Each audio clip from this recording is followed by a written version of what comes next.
Hello, and welcome to your YouTube channel, Learn English Lab. Today's podcast topic name is English for Difficult Conversations, How to Stay Calm, Clear, and Respectful. It's undeniably a crucial topic, and I'm really looking forward to unpacking this with you today. Yeah, me too. So I want to start by having you picture this. You're sitting in this really sleek, glass-walled meeting room, right? Like downtown Toronto. Oh, I know the exact vibe. Right. The fluorescent lights are just humming faintly overhead. The coffee in your mug has gone completely cold. And the colleague sitting directly across from you has just seamlessly and effortlessly taken credit for your idea. Again. Ugh, that is just a deeply visceral, terrible feeling. I mean, even just hearing you describe that scenario, you can feel the tension building in the room. Right. It's awful. Your heart starts pounding against your ribs. Your palms are suddenly sweating. You can feel this hot, prickly heat rising up the back of your neck. The classic fight or flight response. Exactly. And, in your core, that you need to say something right then and there to defend your work. You have to draw a boundary. But every single sentence that starts forming in your mind just feels wrong. Right, like you're paralyzed. Yes. One option sounds, way too aggressive, like you're starting a screaming match right there in the boardroom. But then another option sounds entirely too weak, like you're just apologizing for existing. So, what do you end up doing? You do nothing. Yeah. You just sit there. You smile, that tight, polite little smile. You nod along. And then later that night, you're staring at your bedroom ceiling at 2 a.m., just replaying the entire scene on a loop in your head. Oh, yeah. Coming up with all those absolutely brilliant cutting things you should have said. Exactly, which is a remarkably universal human experience, I think. It is. But we really need to acknowledge that it carries a very specific, much heavier weight when you are operating in a second language. Absolutely. Which really brings us to the core mission of today's deep dive. We are exploring this massive, honestly, largely hidden barrier in the professional world. It's like an invisible wall. It really is an invisible wall standing between you and genuine belonging in your workplace. Not to mention, your overall professional success and your mental well-being. We are talking about mastering the unwritten, highly complex cultural scripts of workplace conflict. Yeah, because here's the unspoken reality that so many people face. You can have flawless English grammar. Right. You can have this incredible dictionary level vocabulary. You can even have near native pronunciation. But if you cannot navigate these difficult, tense conversations with cultural awareness, you will perpetually feel like an outsider looking in. That is undeniably the case. And I imagine it's incredibly frustrating for so many professionals. Oh, it's beyond frustrating. Yeah. Because standard language courses, the ones you spend years and, thousands of dollars on to achieve perfect syntax, they completely ignore the emotional and cultural mechanics of disagreement. Wait, really? They don't cover conflict at all? Not in any real practical way. I mean, they teach you how to agree with a business proposal. They teach you how to present quarterly data on a graph. Right, a polite office stuff. Yeah. They teach you how to ask for directions to the train station. But they fundamentally do not teach you how to respectfully and firmly push back when a colleague undermines you in front of your manager. Wow. Yeah, that's a huge gap. It is. Navigating those high-stakes, emotionally charged moments calmly, that is the ultimate hallmark of true fluency.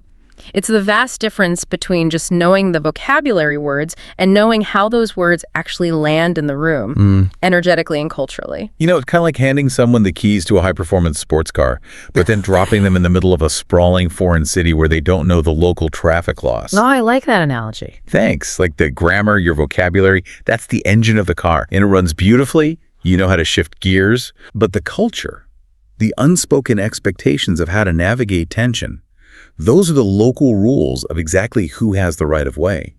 If you don't know those rules, you're still going to crash, no matter how beautiful the car is. That is a spot-on comparison. I mean, you can be driving perfectly straight, but if you're on the wrong side of the road for that specific country, it's just going to end in a disaster. Let's talk about this illusion of fluency, because I think this is where the cost of silence really starts to compound over a career. There's this massive, just cavernous gap between knowing English as an academic subject and knowing workplace English as a survival tool. It's huge. Yeah. We've all been sold this myth that grammatical perfection equals effective communication. Right. But the moment tension enters the room, the second you have to say, refuse a request from your boss or give negative feedback to a sensitive peer, The rules of the language shift entirely. They shift completely. I mean, think about your native language for a second. You have these deeply ingrained, almost biological instincts for navigating tension. No, you don't even think about it. Exactly. Without even consciously thinking about it, you know exactly how direct you can be before someone gets offended. You know how to unconsciously modulate the pitch of your voice, your body language. And you just know which specific cultural phrases will smooth things over Yeah. or draw a firm boundary. Precisely. I mean, specifically. But in English, and especially across the highly varied corporate environments in the US, the UK, Australia, and Canada, those exact native instincts will often completely mislead you. Wait, really? They actually mislead you? Oh, yeah. In fact, relying on the instincts from your mother tongue might actually backfire and make the situation significantly worse. Wow. Okay, so we see these high-stakes misalignments happen constantly then. We're talking about brilliant, incredibly talented professionals who hit a glass ceiling or just outright fail in their roles. And it's not because they lack technical skills. Right. Not because they aren't smart enough, but simply because their underlying communication style doesn't map onto the local culture. Let's look at a few examples. Think about this one senior professional who moved to London. They kept getting passed over for a promotion simply because they delivered feedback too bluntly. Yeah, that's a classic one in the UK. Right. To them, they were being honest, efficient, and transparent. But their British colleagues felt profoundly uncomfortable.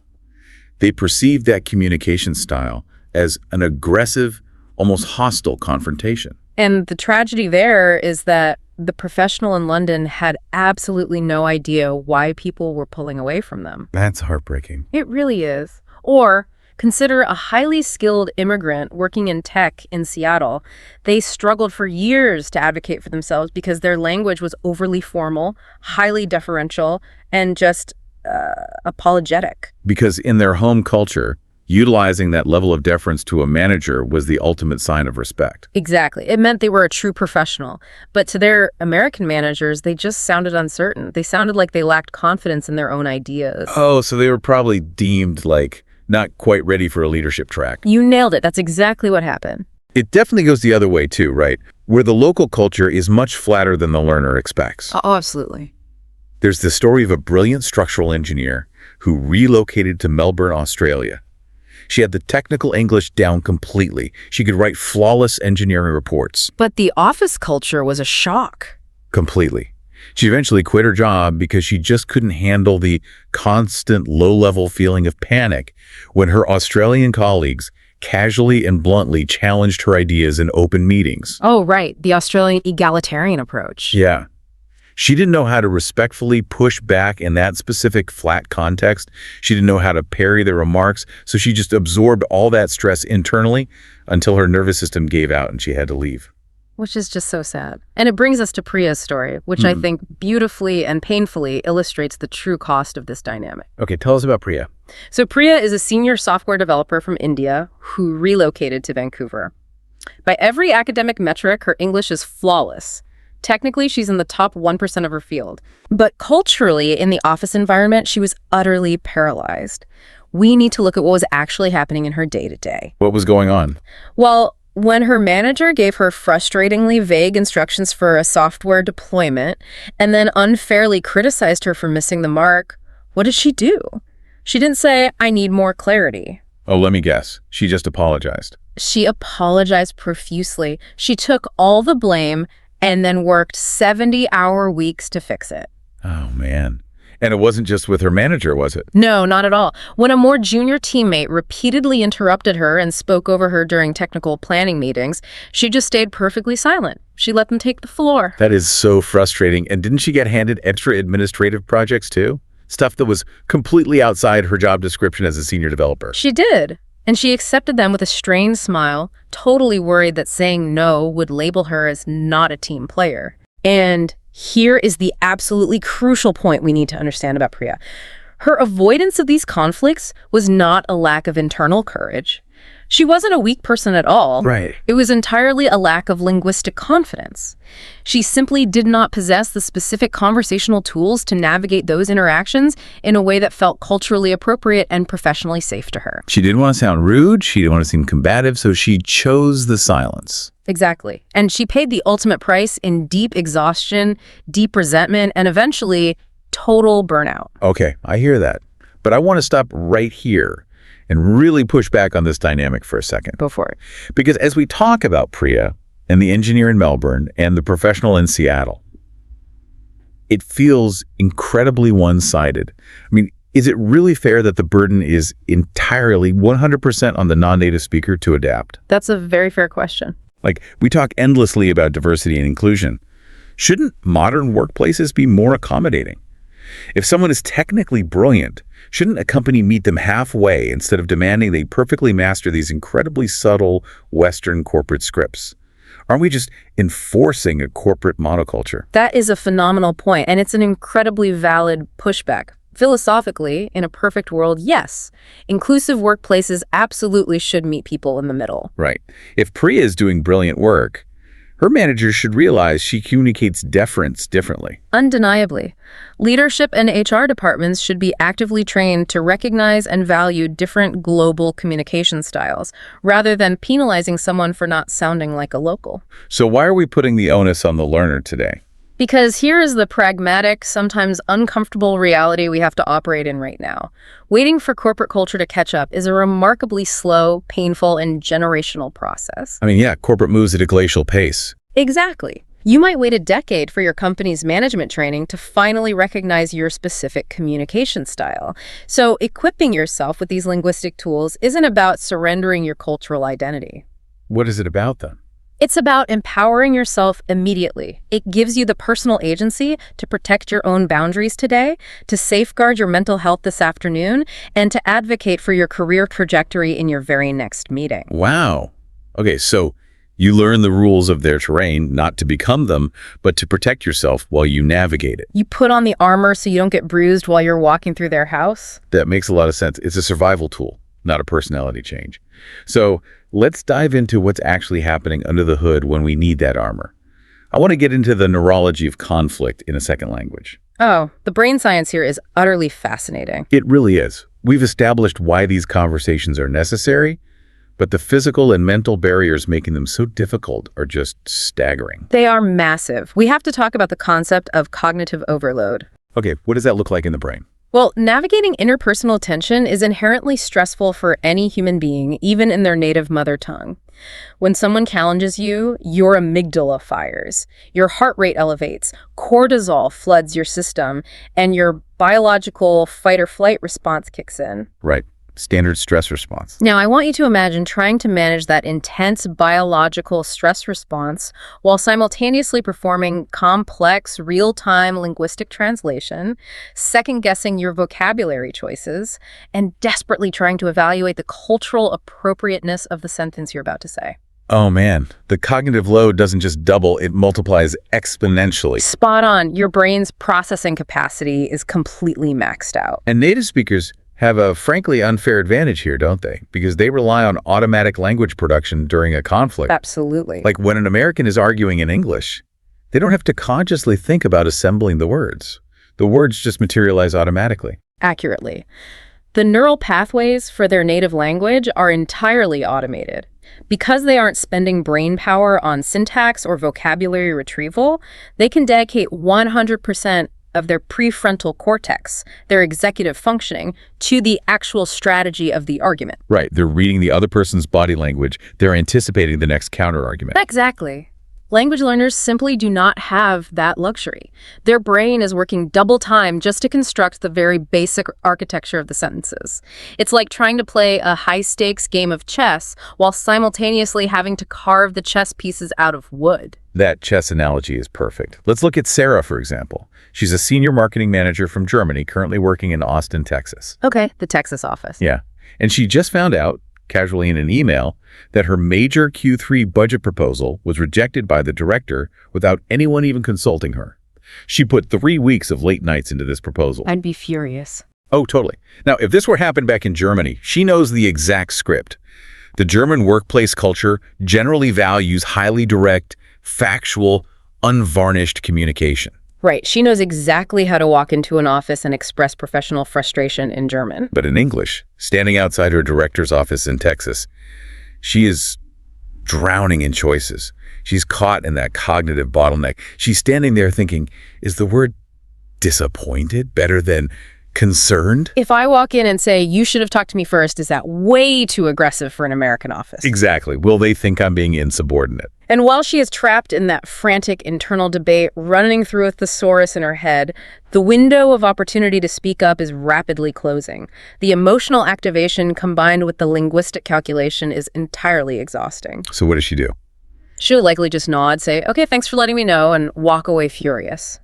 That dynamic is specifically why the first major strategy we need to introduce is what I call the emotional buffer. Okay, I struggle a little bit with this concept of the emotional buffer. Let's break it down. Sure, what's the hang-up? Because my immediate thought is, if I'm in a high-pressure meeting and someone insults my project or challenges my data, and I just pause, sit there in silence and say, let me think about that. Don't I look weak? I completely understand that fear. Doesn't it look like I'm capitulating or that I'm totally out of my depth? That is the most common fear, but the reality of how it's perceived is entirely the opposite if it's executed correctly. We aren't talking about a panicked deer-in-the-headlights freeze. Okay. We are talking about granting yourself explicit permission to deliberately slow the pacing of the conversation down. When someone triggers your fight or flight response, your instinct is either to react immediately and aggressively or to shrink into yourself and freeze. Right. You need to actively train yourself to use buffer phrases. These are spoken phrases designed to buy your brain processing time without making you look lost. So it's about holding the floor. You're verbally claiming the space so they can't keep talking, but you aren't committing to an argument yet. Absolutely. You might say, that's an interesting perspective. Let me think about how that impacts the timeline for a moment. Oh, that sounds very professional. Or, I want to make sure I respond to this thoughtfully. Give me just a second. Or even just maintaining strong eye contact, nodding slowly, and saying a simple, firm, okay, followed by a deliberate 3-second pause. And that works. Yes.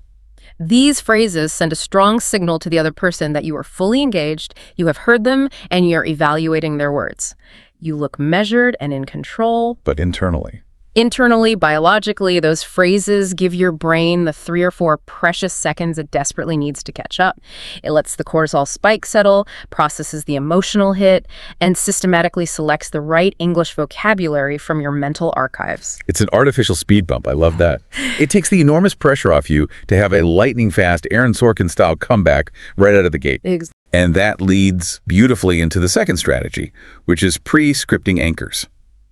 This is what Sarah eventually learned to do before she went in to talk to her director in Austin about that rejected budget. Right. And we must be incredibly careful to clarify what pre-scripting actually means here. You absolutely do not sit at your desk and write out a full 3-page script for the entire conversation. Oh, definitely not.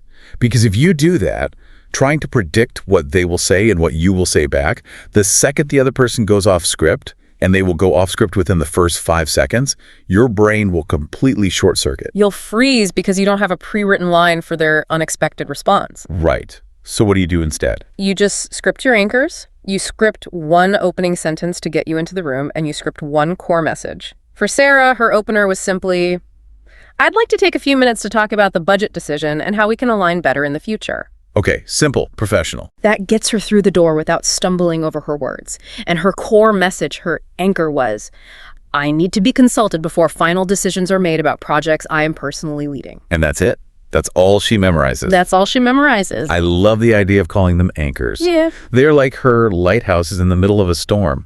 If the conversation with her director gets heated, or she gets flustered, or the director tries to change the subject, or she suddenly forgets her advanced vocabulary, she doesn't have to panic. No panic required. She just takes a breath, uses an emotional buffer, and navigates right back to that core message.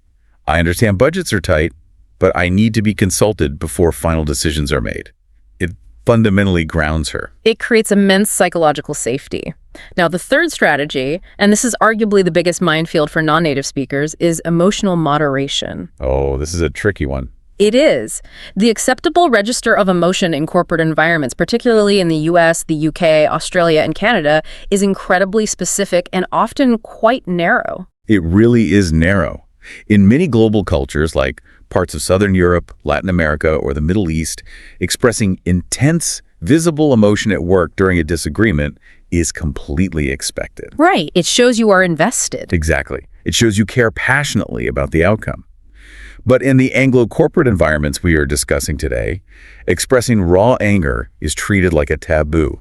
Saying, "I am very angry about this," is often viewed not as passion, but as a severe loss of emotional control.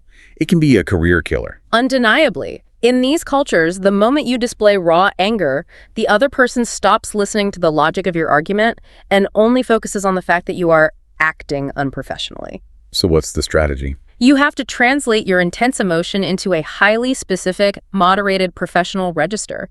You don't suppress the fact that you're upset, but you change the packaging. Okay, give me an example. Instead of saying, "I'm very angry that you did this," you say, "I am genuinely concerned about how this was handled," or "I am honestly quite frustrated by this process." I want the listener to really hear the difference there.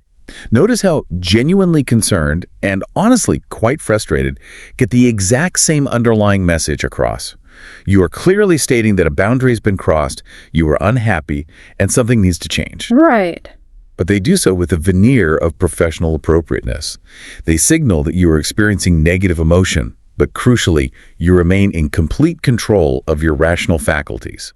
You aren't yelling. You aren't out of control. And that specific moderation commands immense respect in Western workplaces. It proves you can handle high-pressure situations without becoming a liability. Okay, so we've established the internal groundwork, we've got our emotional buffers, we know how to use our anchors, and we've calibrated our emotional register. But now we hit the geographical reality. Yes, we need to know which cultural script to deploy based on where we are actually working, because there is absolutely no such thing as a single, monolithic English culture. Not even close. The English language is a vehicle, but the cultures driving it are wildly different. What is considered highly polite and appropriate in one English-speaking city might be considered deeply passive-aggressive or rude or bizarrely weak in another. Let's run a real-time experiment for the listener. I love experiments. Let's do it. We are going to use a single common scenario. A colleague misses a crucial deadline. They haven't sent you the data you need, and it is actively holding up your work. Let's look at how 4 different major regions handle this exact same tension. Let's start in the United States. Okay. The cultural script here is essentially directness wrapped in positivity. Yes. In American corporate culture, particularly if you are operating in fast-paced hubs like Chicago, New York, or Silicon Valley, the underlying expectation is that you address the roadblock relatively directly, but you are required to immediately wrap that directness in forward-looking, optimistic, action-oriented language. So it's all about moving forward. Exactly. The culture values efficiency and forward momentum above almost everything else. So you name the issue, you state the business impact, and you pivot instantly to collaborative solutions. You do not dwell on the past, and you certainly do not use excessive apologies. So an American addressing that missed deadline might sound like this. "Hey, John, I noticed the Q3 report didn't come through yesterday, and I'm a bit stuck on my end without it. Can we figure out a timeline today that works for both of us?" Let's deconstruct the architecture of that response because it's brilliant in its efficiency. Let's hear it. "I noticed the report didn't come through." That is the clear, objective naming of the problem without aggressively saying you failed to send it. Then "I'm a bit stuck on my end." That clearly states the impact without whining. Right. And finally, can we figure out a timeline that works for both of us? That is the immediate optimistic pivot to a collaborative solution. It assumes good intent. Spot on. If you use too many apologies in an American office, if you say, "I'm so sorry to bother you about this," an American colleague might actually find it annoying or inefficient. They just want to identify the roadblock and remove it so everyone can get back to work. Okay, now contrast that with the United Kingdom, because this is an entirely different universe. The script here is sophisticated indirectness. It's almost the complete opposite of the American approach. Entirely. In a traditional corporate environment in London, Edinburgh, or Manchester, indirectness is absolutely not a sign of weakness or inefficiency. It is a highly sophisticated, deeply ingrained communication strategy linked to historical class structures and social harmony. Oh, fascinating. The British rely heavily on understatement, constant hedging, and phrasing criticisms as gentle questions rather than declarative statements. The primary social goal is to raise the concern while giving the offender maximum face-saving room to retreat without feeling publicly humiliated. So that exact same missed deadline in a British office sounds like this. Hi, John. I'm terribly sorry to bother you, but I was just wondering if there might have been any issue with the Q3 report.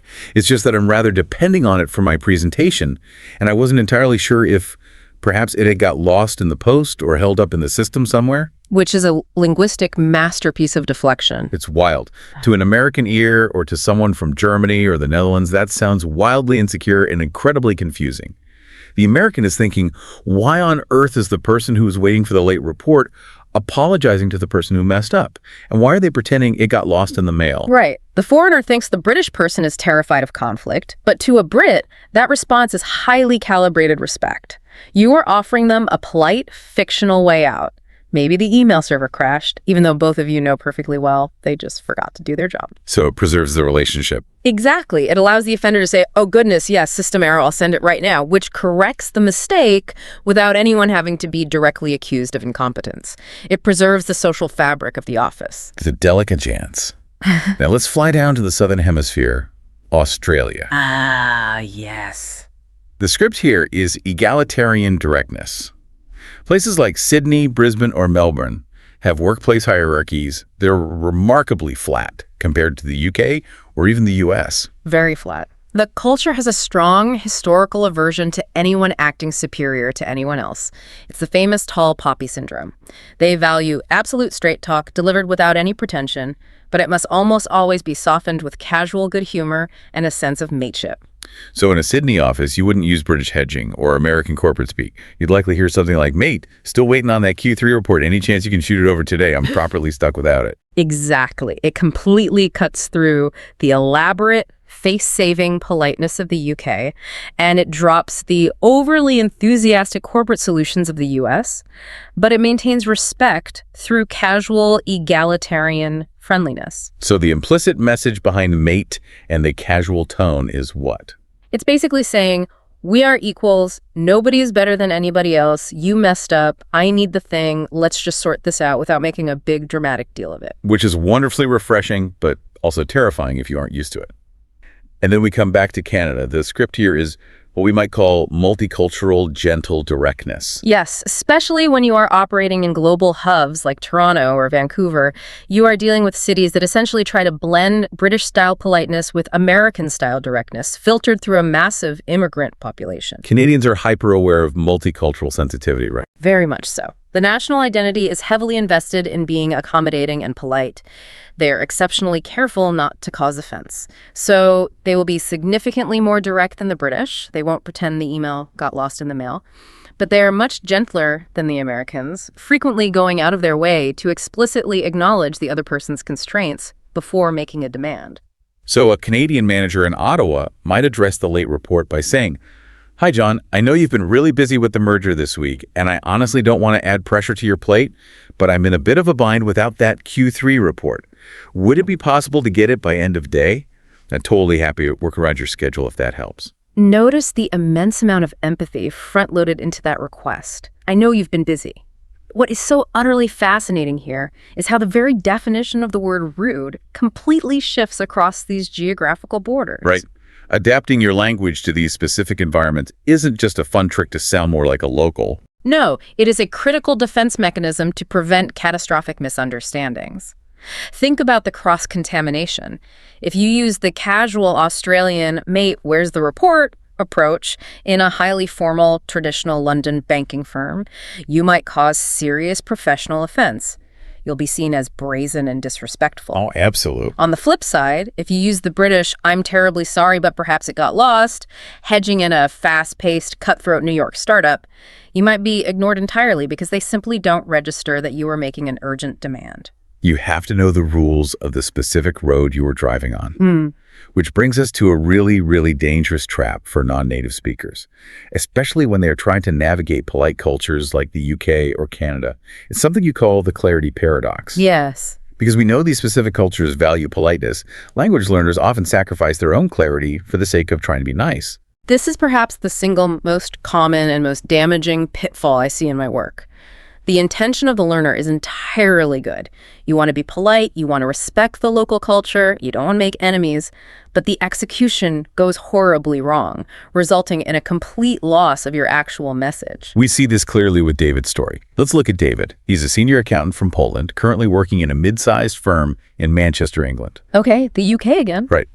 As a senior, he needs to tell a junior colleague that her constant, habitual lateness to their morning client meetings is causing huge operational problems. A tough conversation for anyone. David knows the British value in directness, so he tries his hardest to be incredibly polite. He walks up to her desk, and what comes out of his mouth is this massive, meandering, 5-minute paragraph full of apologies and qualifiers. Oh, He says something like, "Listen, I really don't want to seem like I'm criticizing you at all. And I know you have a very long commute, and you're incredibly busy. And obviously, it's not a huge deal, but sometimes, well, not always, of course, but sometimes you arrive a bit late to the morning catch-up. And I was just wondering whether perhaps there might be a way we could maybe try to think about adjusting the schedule." wow.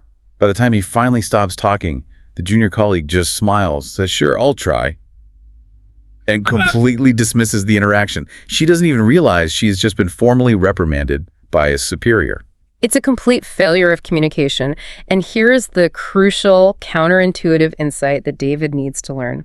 Excessive, nervous hedging like that does not actually sound polite to a native speaker. It has the opposite effect. Wait, really? How does it sound to them? I would think it just sounds super nice. It sounds highly passive-aggressive, or it sounds manipulative, or at best, it simply sounds desperately uncertain. Wait, manipulative? Why? Because when a native English speaker hears that endless stream of apologies and qualifiers, I don't mean to criticize, but maybe, sometimes, perhaps, their brain naturally assumes you are hiding something.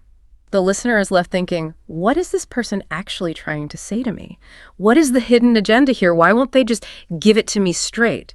It breeds distrust. So, if trying to be excessively nice makes you sound passive-aggressive, what is the solution? The solution to the clarity paradox is what you call respectful clarity. Yes. Respectful clarity is the gold standard of workplace communication. It means you strip away the frantic apologies and you open with a calm, clear statement of purpose. Okay. You use I statements to describe the tangible impact the issue is having on you rather than making accusations about them. You actively invite collaboration. And critically, this is the most important part, you eliminate absolute trigger words from your vocabulary. Trigger words like always, never, unfair, or unacceptable. Absolutely. Those words are incredibly inflammatory. If David walks up and says, "You are always late and it is unacceptable," the junior colleague's brain immediately throws up a massive defensive wall. She's no longer listening. Right. She's just preparing her counterattack. She's thinking, I wasn't late last Tuesday. But if David uses respectful clarity, he says, "You've been 15 minutes late to our last 3 morning meetings. When that happens, I have to stall the clients," which makes the firm look unorganized. We need to find a way to ensure you are here at 9:00 a.m. sharp. Wow, that's much better. That is a factual, undeniable statement. It addresses the behavior without attacking her character, and it opens the door to a structural solution. I want to transition into a specific tactic for achieving that respectful clarity, which is the superpower of genuine questions. Because sometimes you can't just make a statement. Sometimes you are dealing with someone who is inherently hostile or defensive. Oh, certainly. Let's look at Anita in Calgary. Anita is an HR director. She needs to tell her famously stubborn, highly defensive VP that a brand new company policy he designed is a terrible idea. Yeah. It violates labor laws, and it will fail miserably. If she walks into his office and states, "This won't work," she's doomed. Completely. Her VP's ego will immediately feel attacked, he'll dig his heels in, and he will force the policy through just to prove her wrong. So Anita uses the tactic of strategic inquiry. Instead of making a declarative statement that triggers his ego, she asks highly targeted questions. She says, "I've been reviewing the new policy. I'd love to understand the core thinking behind it. What specific metrics are we hoping to improve?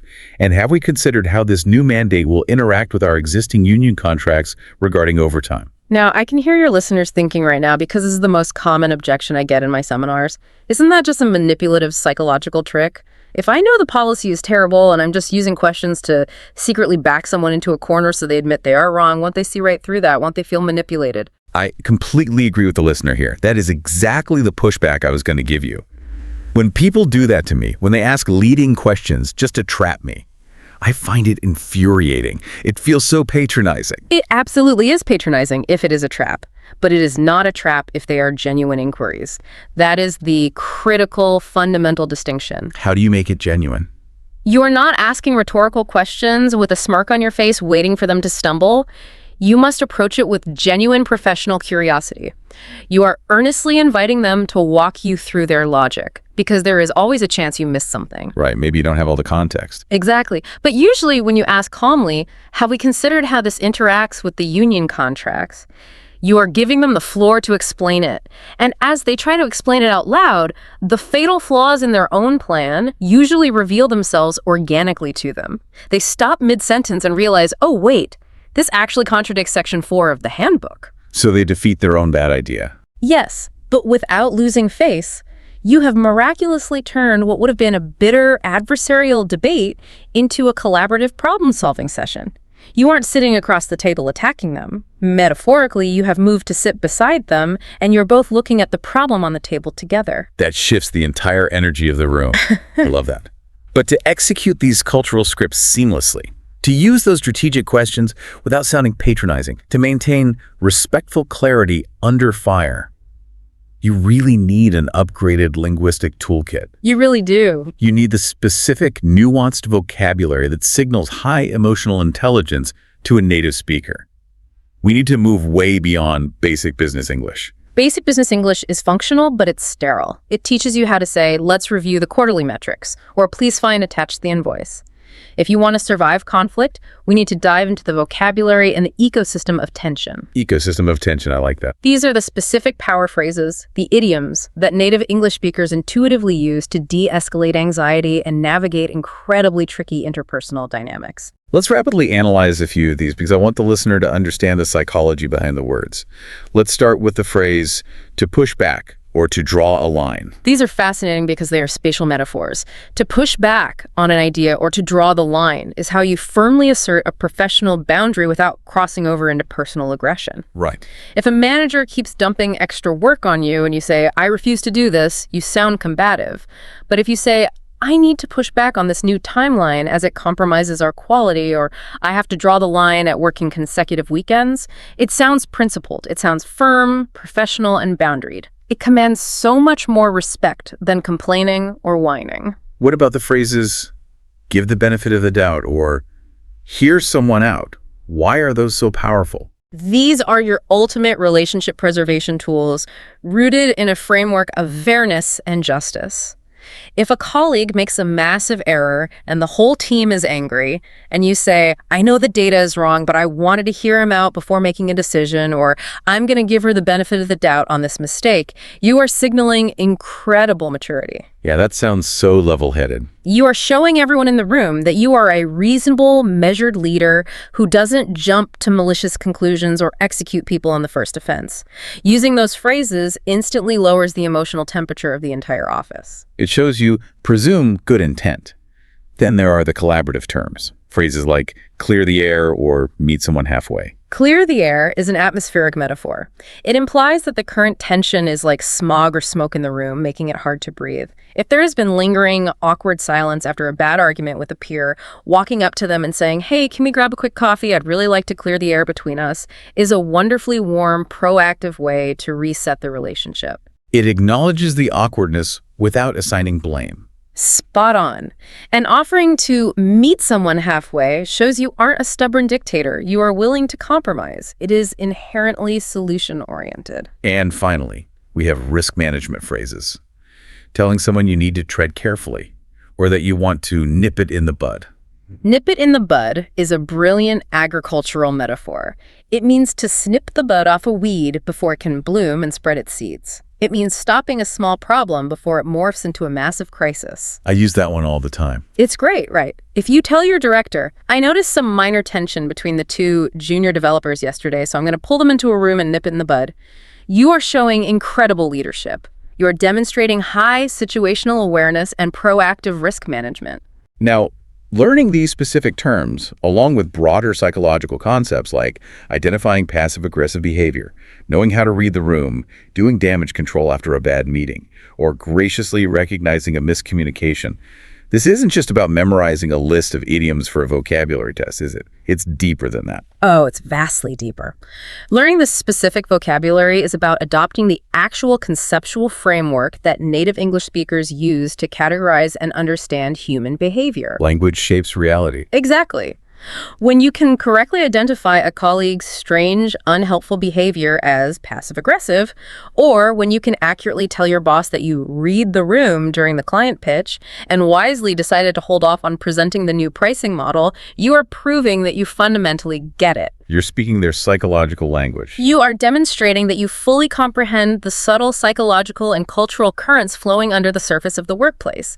It is the ultimate proof of cultural fluency. You aren't just translating words anymore. You are translating human behavior. Okay, we have covered a massive amount of ground here. We've explored the neuroscience of the linguistic bottleneck, the 4 major geographical cultural scripts, the paradox of clarity, and the deep psychology of tension vocabulary. There's a lot to take in. It is. But insight without action is useless. It is time for the action plan. We need to move the listener from passive consumption of this deep dive to active, real-world application in their daily lives. This is where the real work begins. And before we give the steps, I think it's vital that we directly address the fear that accompanies this process. The fear is so incredibly real, and it's multi-layered. There's a deep fear of sounding rude and burning a bridge. There's the profound insecurity about your accent, the fear that when you get stressed and agitated, your native accent becomes thicker and people will judge you or understand you less. And frankly, there's the very real terror of retaliation if you push back against a manager in a culture you don't fully understand. Yes. I want to validate all of that. Those fears are universally human.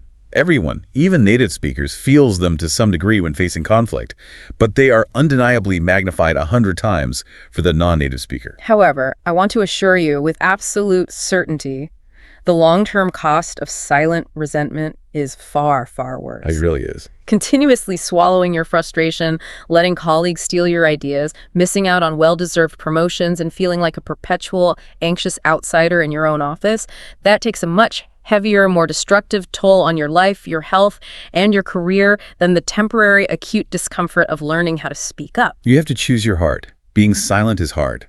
Learning to speak up is hard. Choose the hard that moves you forward. So how do we actually start rewiring our brains? Step 1. Memorize universal opening phrases. You need to lock in your universal openers. I'm talking about phrases like, I'd like to talk about something that's been on my mind, or can we take a brief moment to discuss how that client meeting went? Why are openers so important? Having 3 or 4 of these securely memorized entirely removes the immense friction of starting the difficult conversation. When your anxiety spikes and your heart is pounding, you don't have to desperately invent a brilliant, nuanced opening line on the fly. You just rely on the muscle memory. Exactly. You just press play on the exact phrase you have practiced out loud 50 times in your bathroom mirror. It gets you in the door. Once you are talking, the momentum carries you forward. Step 2 is my absolute favorite, the 5-minute post-conversation review. It's almost like cognitive behavioral therapy for language learning. It is essentially exactly that. This needs to become a daily, nightly habit. Buy a small, dedicated notebook. Every single time you have a tense interaction at work, even a minor one take, just 5 minutes later that evening to sit down and debrief yourself. What should they be writing down? Jot down what happened, what did they actually say, what did you say in response, what part of your response worked well, and most importantly, what do you wish you had phrased differently? You must do this with intense curiosity and zero self-judgment. No beating yourself up. Right. You are acting as an objective scientist observing your own linguistic patterns in the wild. Over time, this builds incredible, profound awareness of your default defense mechanisms, and it highlights the specific vocabulary gaps you need to fill before the next conflict. And finally, step 3, low-stakes practice. You cannot read a book on negotiation and then wait for the biggest salary review of your career to test these new skills. You need training grounds. Absolutely. You must practice in environments where the outcome doesn't matter. Practice correcting a barista at the coffee shop who got your order wrong. Do it calmly, clearly, and without apologizing for their mistake. That's a great one. What else? If someone interrupts you with a minor tangential point in a low-stakes team update, practice raising your hand slightly and saying, "Actually, John, could I just finish my thought before we move on?" Practice politely declining a small, unimportant volunteer request from the social committee. So you start small. These minor, everyday, low-stakes interactions are the gym where you build the muscle memory of polite pushback. But we need to give the listener a reality check here. You aren't going to implement this action plan today and become a master, icy cool negotiator by next Tuesday. No, you are not. And expecting overnight perfection is just setting yourself up for unnecessary heartbreak. In my experience working with thousands of professionals, it takes a solid 3 to 6 months of highly intentional, consistent practice to truly rewire your cultural instincts. 3 to 6 months, that's a real commitment. It is. You are actively fighting against decades of deeply ingrained conditioning that taught you to either accommodate authority or avoid conflict entirely in a second language. Be gentle and patient with yourself. The neural pathways take real time to form. So let's bring it all back to the core takeaway. Mastering how you handle these difficult, tense conversations isn't just some neat little communication hack to make your weekly meetings 5 minutes shorter. No, it's so much bigger than that. It is the ultimate key to professional liberation. It is the solid bridge that takes you from feeling like a perpetual outsider, constantly second-guessing your own worth, to becoming a confident, fully integrated, highly respected professional who commands the room. It allows you to step out of the shadows and participate fully in your own life, your own projects, and your own career, rather than just observing it all anxiously from the sidelines. I want to leave you with a final provocative thought to really mull over tonight. Think about the one specific, uncomfortable conversation you are actively avoiding at work right now. Ooh, everyone has one. You know exactly the one I'm talking about, the one making your stomach tie in knots. What if the discomfort of having that specific conversation isn't actually a roadblock? What if the discomfort is the hidden doorway? I love that framing. What if mastering the English to have that one conversation is the exact threshold you need to cross to secure the respect, the promotion, or the profound peace of mind you've been waiting for all year? That is a deeply powerful perspective shift. The obstacle is the way. If you found value in today's deep dive, please remember to like, share, and subscribe to this YouTube channel.